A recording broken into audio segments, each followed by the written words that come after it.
आफ्नै जीवनभित्र लुकेर बसेको आत्मबल, ऊर्जा, प्रतिभा, सम्पन्नता, प्रेम, शान्ति र आनन्दलाई चिनेर प्रकट गर्न नयाँ यात्रा प्रारम्भ गरौँ।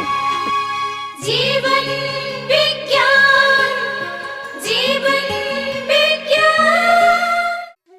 आफूले ध्यान गरियो, ध्यानको महत्त्व बुझियो, ध्यानको प्रभाव जीवनमा देखियो, आनन्द आयो।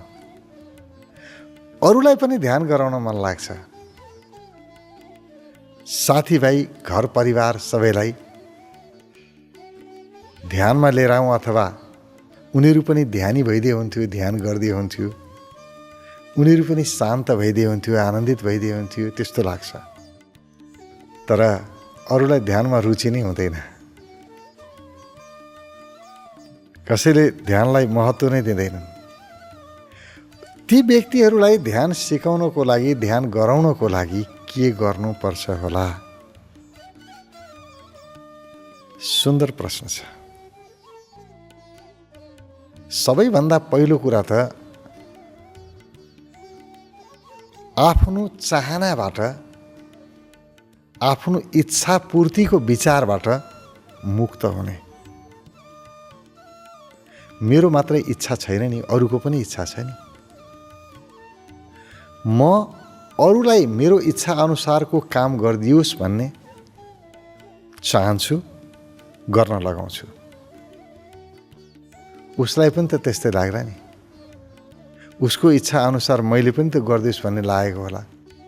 मेरो चाहना छ कि मेरो परिवारको सदस्यले म जस्तै ध्यान गरिदियोस्। मेरो परिवारको सदस्यको पनि त चाहना हुनसक्छ नि।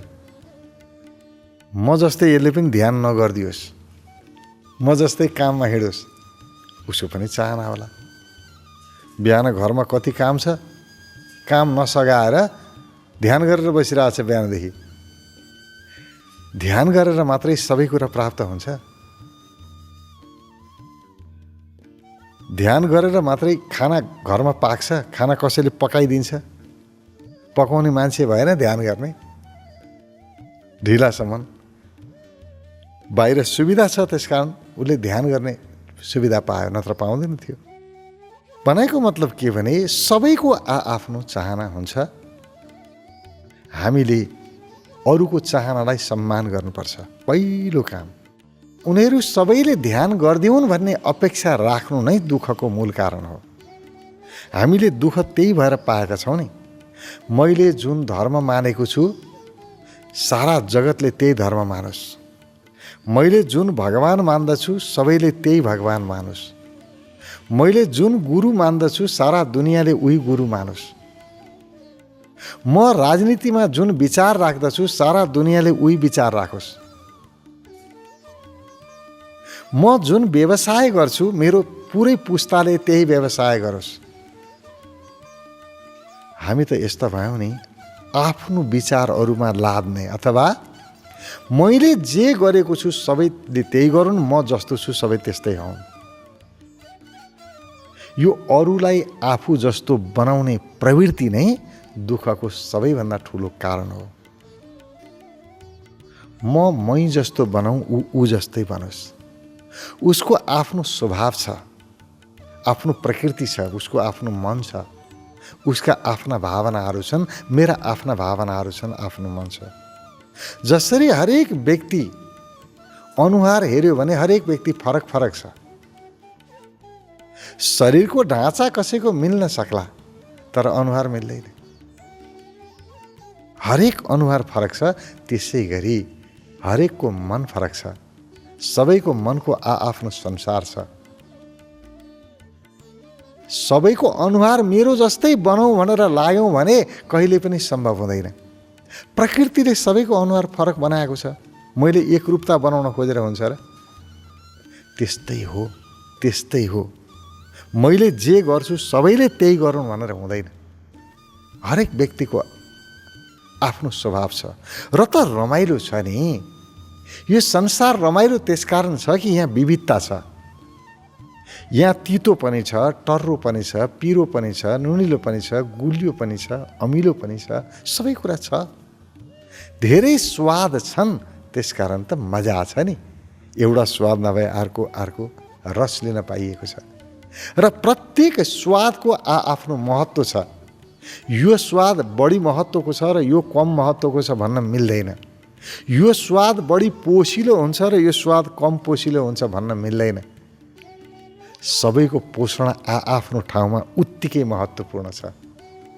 मात्रै के हो भने परिस्थिति अनुसार, वातावरण अनुसार प्रयोग हुन्छ। कुन परिस्थितिमा कसलाई प्रयोग गर्ने त्यो चाहिँ जान्नुपर्छ। आफ्नो ठाउँमा सबैजना ठुला हुन्छन्। त्यस कारणले कहिल्यै पनि आफू जस्तो अरूलाई बनाउन नखोज्ने, जो जे छ उसैमा मद्दत चाहिँ गर्ने। तिम्रो स्वभाव जस्तो छ, तिम्रो चाहना जुन छ, म तिम्रो हितैषी हुँ, त्यसकारण म तिम्रो चाहना पुरा गर्न चाहिँ मद्दत गर्छु। यो होइन कि मेरो चाहना पुरा गर्न तिमी मद्दत गर। हामी त हरेक व्यक्तिलाई आफ्नो चाहना पुरा गराउने साधन सम्झन्छौँ। प्रत्येक व्यक्तिले मेरा इच्छा पुरा गरिदिनु पर्यो, मैले भनेको मान्नु पर्यो। मैले भनेको मान्यो भने म माया गर्छु, प्रेम गर्छु, सम्मान गर्छु। मैले भने मानेन भने म आलोचना गर्छु, यसलाई मान्दै मान्दिनँ, यसलाई म माया गर्दिनँ। हामी व्यक्तिलाई माया गर्दैनौँ, हामी आफ्नो चाहनालाई माया गर्छौँ, आफ्नो इच्छालाई माया गर्छौँ, आफ्नो स्वार्थलाई माया गर्छौँ। मेरो स्वार्थ अनुसार कसैले काम गरिदियो कति माया लाग्छ। मेरो स्वार्थ विपरीत काम गर्यो भयभरको माया गयो, केही बाँकी रहेन। अब त्यसकारण आफ्नो स्वार्थको लागि अरूलाई प्रयोग गर्ने काम बन्द गरौँ। जीवनमा सुखै सुख छ। ऊ पनि खुस, म पनि खुस। जो सँगै छन् सबैजना खुसी हुन्छन्। एउटै मात्रै दुःखको कारण हो कि आफ्नो विचार अरूमा लाद्न खोज्ने। मेरै विचार अनुसार त हिँड्नुपर्छ, मेरो सिद्धान्त अनुसार हिँड्नुपर्छ। मेरो विचार मेरो सिद्धान्त अनुसार हिँडिस् भने हिँड, होइन भने तँलाई त मारिदिन्छु, सफाया गरिदिन्छु। राजनीतिमा त्यही गर्छन् नि। राजनीति भने त्यही त हो नि। आफ्नो विचारमा जो असहमत हुन्छ मारिदेऊ। सहमत हुनेलाई मात्रै बाँच्ने अधिकार छ। कस्तो अचम्म होला। यहाँ हामी विविधतालाई नष्ट गरिरहेका छौँ। पुरा प्रकृतिलाई हेर्नुहोस्, कति विविधता छ। फुलहरूलाई हेर्नुहोस्, एउटै रङको फुल भए हुन्थ्यो नि। कति प्रकारका फुलहरू छन्, कति प्रकारका फलहरू छन्। वनस्पति हेर्नुहोस्, जङ्गलमा कति प्रकारका वनस्पतिहरू छन्। जनावर हेर्नुहोस्, किरा फट्याङ्ग्राहरू हेर्नुहोस्, चराचुरुङ्गी हेर्नुहोस्, कति जात, कति विविधता, कति रङ। आहा, कति सुन्दर बनायो है ईश्वरले यो प्रकृति। प्रकृतिले कति प्यारो व्यवस्था गरेको छ। तर हामी यो प्रकृतिको विविधतालाई नष्ट गर्न तल्लिन्छौँ। हामी एउटै बनाउन चाहन्छौँ, सारा विविधता नष्ट गर्न चाहन्छौँ। यो नै दुःखको कारण हो। त्यसकारण ध्यान गर्दाखेरि प्रश्न सोध्नुहुन्छ, मलाई ध्यानको महत्त्व थाहा भयो, तर मैले अरूलाई कसरी ध्यानमा लिएर आउने अथवा ध्यान सिकाउने। मेरो चाहना छ कि पुरै परिवारले ध्यान गरिदियोस्, तर कसरी गराउने। हेर्नुहोस्, तपाईँले गराएर हुँदैन, तपाईँ परिवर्तन हुनुपर्छ। तपाईँलाई ध्यानले के परिवर्तन गर्यो? तपाईँले भन्नुभयो मलाई चाहिँ ध्यान लाग्यो, ध्यानको मैले अनुभूति गरेँ, सकारात्मक प्रभाव पर्यो ध्यानको, मलाई अरूमा पनि परोस् भन्ने चाहन्छु। तपाईँलाई सकारात्मक पर्यो, तपाईँलाई त थाहा भयो कि मलाई सकारात्मक प्रभाव पर्यो, मेरो मन पहिलाभन्दा धेरै खुसी छ, राम्रो छ, आनन्द आएको छ। तर त्यो आनन्द अरूले देखे कि देखेन? त्यो खुसियाली बाहिर प्रकट भयो कि भएन? छचल्किनुपर्छ खुसियाली आफूबाट। त्यो शान्ति छचल्किनुपर्छ, सारा जगतले देख्नुपर्छ। यसबाट तपाईँको स्वभावमा परिवर्तन आउँछ। ध्यान गर्नुभन्दा पहिलाको व्यक्ति र ध्यान गरिसकेको व्यक्तिको व्यवहारमा के परिवर्तन आयो? तपाईँले व्यवहारमा परिवर्तन ल्याइदिनु भयो भने देखिहाल्छ नि सारा दुनियाँले। तपाईँले किन ध्यान गर्न जा भन्नु पर्यो नि। कसैलाई पनि हिँड ध्यान केन्द्रमा, त्यहाँ ध्यान गऱ्यो भने कति राम्रो हुन्छ, कस्तो आनन्द आउँछ। मनका सारा विकारहरू जान्छन्। किन कुरा गर्नु पर्यो नि, एक शब्द बोल्नु पर्दैन। त्यो व्यक्तिले हेर्छ, तपाईँ ध्यान गर्न गइरहनु भएको छ, तपाईँभित्रका विकार नष्ट भयो कि भएन देखिन्छ नि। तपाईँको व्यवहारमा रूपान्तरण छ कि छैन देखिन्छ नि। उसले त व्यवहार हेर्छ, व्यक्तिभित्र के छ देखिँदैन। व्यक्तिले कस्तो व्यवहार गर्छ त्यो देखिन्छ। र सबैलाई काम व्यवहार लाग्छ। व्यक्ति काम लाग्ने कहाँ हो र? व्यक्तिको व्यवहार काम लाग्ने हो। त्यसकारण तपाईँको व्यवहारमा रूपान्तरण आएन भने त्यस्तो ध्यान दुई कौडीको कामै छैन। मान्छेको व्यवहार उस्तै छ, उही डाहा, उही रिस, उही गाली गरिरहेछ, उही चाहिँ दोष देखाइरहने प्रवृत्ति उस्तै छ, झगडा उस्तै गर्छ, रिसाउँछ उसै गरी, केही परिवर्तन नै छैन व्यवहारमा। अनि भन्छ ध्यान गर्न जा, ध्यान गरेपछि राम्रो हुन्छ। अनि म त जान्न ध्यानमा भन्यो भने फेरि रिसाउँछ, मैले भनेको नमान्ने, यस्ता मूर्ख, ध्यान गर्न पनि जान्न भन्छ। अब त्यहाँ झगडा पर्छ। हेर्नुहोस्, यसरी ध्यानमा कसैलाई पनि जबरजस्ती ल्याउनु, ध्यान गराउनु, यो त राम्रो भएन। ध्यान तपाईँले ध्यानमा आइजो भन्नै पर्दैन। आफ्नो व्यवहार परिवर्तन गर्नुहोस्। तपाईँको ध्यानले तपाईँको व्यवहार परिवर्तन गर्नुपर्छ। तपाईँको अनुहारमा हर हमेसा मुस्कान हुनुपर्छ, चाहे जेसुकै होस्। हर परिस्थितिमा खुश रहनुपर्छ र हरेक प्रति प्रेमपूर्ण भाव, सहयोगी भाव उत्पन्न हुनुपर्छ। ध्यानले प्रेमल बनाएन भने कसले बनाउँछ हो प्रेमल? ध्यानले सहयोगी बनाउन सकेन भने कसले बनाउँछ? ध्यानले खुसी ल्याउन सकेन भने जीवनमा ल्याउँछ कसले खुसी? यदि साँच्चै नै तपाईँमा त्यो खुसियाली देखियो भने मानिसले तपाईँलाई हेरिरहेको हुन्छ, वाह यो मान्छेमा त गजब परिवर्तन आयो भाइ, अस्तिसम्म त्यो मान्छे अर्कै थियो, पुरै परिवर्तन भयो।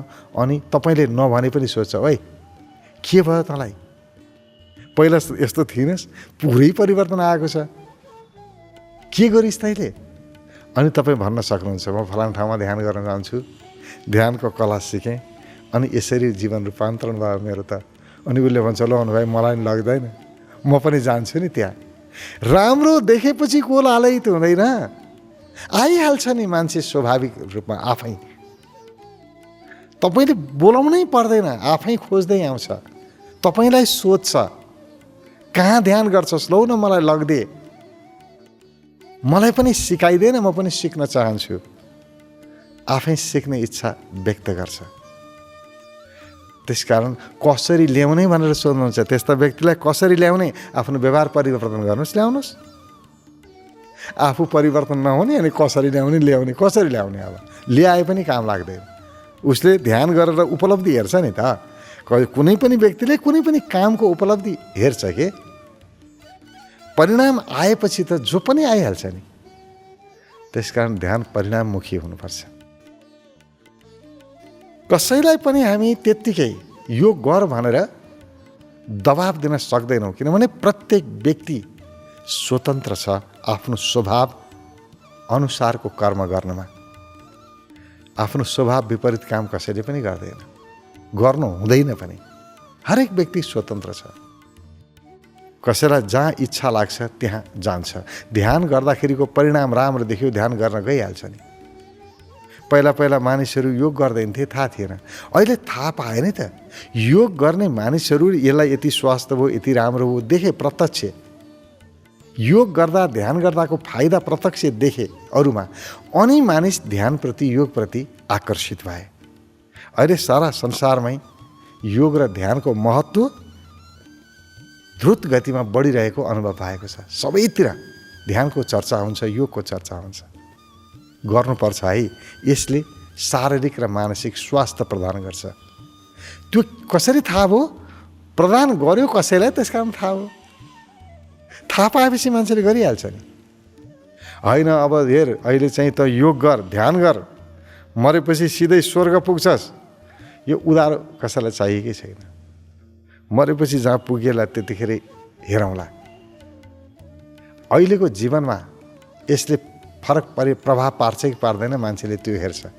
अब मान्छेले हेऱ्यो, ध्यान गरेर आएको छ मान्छे, अहिलेको जीवन त उस्तै छ। अब भन्छ मैले ध्यान गरेँ म स्वर्ग जान्छु। अब अहिलेको जीवनलाई चाहिँ नर्क बनाएको छ है झगडा गरेर, एक अर्काको कुरा काट्ने, झगडा गर्ने, जहिले पनि अरूमाथि ठोस, अरूकै गल्ती देखाउने, ठोस मात्रै लगाउने, यस्तो प्रवृत्ति छ।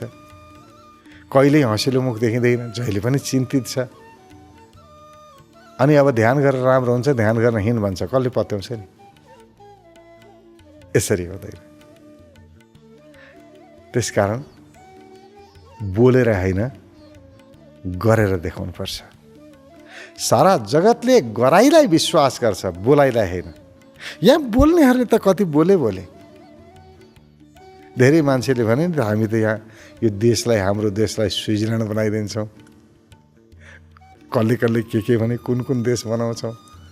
बोलेका थिए नि त, भयो त भएन। बोलेर के पनि हुँदो रहेछ, गरेपछि हुँदो रहेछ। त्यसकारण गराइमा भरोसा राखौँ, बोलाइमा होइन। र गराइ जहिले पनि वर्तमानमा हुन्छ, यो क्षणमा हुन्छ। यो क्षणमा म कस्तो छु, के गरिरहेको छु, त्यता ध्यान दिनुपर्छ। प्रत्येक पल आफूप्रति सजग हुनुपर्छ। यो पल म भित्र खुसी आएको छ कि छैन, खुसीको अनुभव गरेको छ कि छैन। यदि यो पल मेरो मन खुसी छ, प्रफुल्ल छ भने यो पल मेरो सार्थक भयो भनेर बुझे हुन्छ। जुन क्षणमा म भित्र तनाव, ईर्ष्या, डाहा, रिस, नकारात्मकता आयो, यतिखेर मैले यो समयको दुरुपयोग गरेँ, बुझे हुन्छ। अधर्म गरेँ, बुझे हुन्छ। हामी चाहिँ धर्म अधर्मलाई चाहिँ पूजा प्रार्थनासँग लिन्छौँ। पूजा प्रार्थना गर्ने व्यक्ति धार्मिक, नगर्ने व्यक्ति अधार्मिक भन्छौँ। त्यस्तो होइन। जुन व्यक्तिको मनमा तुस छ, अरूप्रति दुर्भावना बोकेर हिँडेको छ भने त्यो दुर्भावनाभित्र रहुन्जेलसम्म उसले पाप कर्म गरिरहेको छ। जुन व्यक्तिभित्र स्वच्छता छ, कुनै कपट छैन, छल छैन, मनमा खुसियाली छ, प्रसन्नता छ, तत्काल सोचे हुन्छ यो व्यक्तिले धर्म गरिरहेको छ। धर्म अधर्म यो मेरो भित्री भावमा निहित हुन्छ।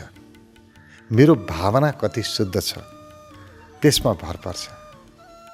शुद्ध भावना बनाऊ, अरू केही गर्नै छैन। शुद्धिकरण भन्दा बाहेक अरू केही पनि रहन्छ कि जीवनमा गर्ने भनेकै शुद्धिकरण रहेछ। सबभन्दा पहिला त शरीरलाई शुद्ध बनाऊ, शारीरिक विकारलाई हटाइदेऊ। योग, ध्यान, प्राणायाम के को लागि? शरीर शुद्धिको लागि हो। खानपानमा अलिकति ध्यान देऊ, सुपाच्य खानेकुरा खाऊ। किन भनेको? शरीर शुद्धिको लागि। शरीरलाई शुद्धिकरण पहिला गर, दोस्रो मनलाई शुद्धिकरण गर। मनमा कुनै विकार, कपट बन्न नदेऊ। नकारात्मक विचारबाट टाढा बस। मनको सफाई गर। पहिला शरीरको सफाई, दोस्रो मनको सफाई, तेस्रो भावनाको सफाई। आफ्नो भावनालाई शुद्ध बनाऊ, भावनाको सफाई गर। भाव शुद्धि नगरिकन योगको कुरा गर्छौँ हामी। भाव दूषित छ, के को योग? भावले खण्डित गराउँछ, खण्ड खण्ड बनाइदिन्छ, जोडिन दिँदैन। भाव शुद्ध गर। त्यसपछिबाट अन्तिम शुद्धिकरण हो चेतना। आफ्नो चेतनामा कुनै प्रकारका वासनाहरू प्रवेश गर्न नदेऊ। सारा काम वासनाबाट आफ्नो चेतनालाई, आफ्नो चैतन्यतालाई मुक्त राख। चेतनाको शुद्धिकरण गर। यो शुद्धिकरण नै धर्म हो।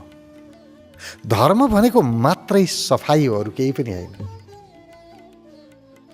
आफूलाई पूर्ण रूपमा शुद्ध राख्नु। र जो व्यक्ति शारीरिक मानसिक रूपमा निर्मल छ, पवित्र छ, त्यो व्यक्तिका सारा कर्महरू पवित्र हुन्छन्।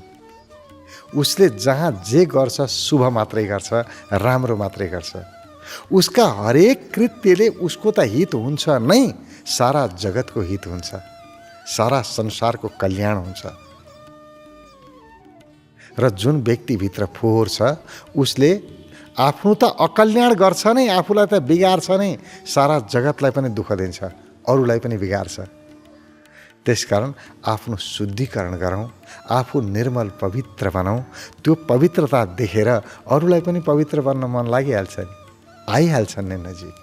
बोलाइरहनु पर्दैन, ध्यानमा आऊ भनेर घचकचाइरहनु पर्दैन। व्यवहार सुधारौँ, सारा जगत आफै सुध्रिन्छ।